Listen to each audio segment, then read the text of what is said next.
আলিপুরদুয়ার ২ ব্লকের ৩১ নম্বর জাতীয় সড়কের হলদিবাড়ি এলাকায় গাঁজা জাল ডাকা সহ ৩ জনকে গ্রেফতার করল শামুকতলা থানার পুলিশ।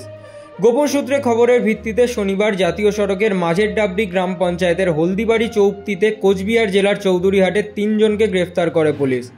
একটি ই রিক্সা থেকে কোচবিহার জেলার চৌধুরীহাট থেকে একজন মহিলা সহ ৩ জন গাঁজা ও জাল টাকা নিয়ে আলিপুরদুয়ারে আসছিল। আলিপুরদুয়ার এসডিপিও শ্রীনিবাস এমপি জানান 10 কেজি গাঁজা ও 25টা 500 টাকার জাল নোট সহ 3 জনকে গ্রেফতার করা হয়েছে। এরা চৌধুরীহাট থেকে আসছিল এবং আলিপুরদুয়ারে কাউকে ডেলিভারি দিতে যাচ্ছিল বলেই পুলিশ সূত্রে খবর। এই জাল নোটগুলো বাংলাদেশ থেকে আনা হচ্ছে কিনা এই বিষয়ে পুলিশ তদন্ত করছে।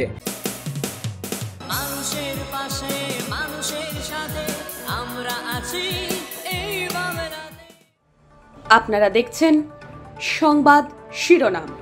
দেখলেন তো অনেক কিছু, এবার দেখুন নতুন কিছু।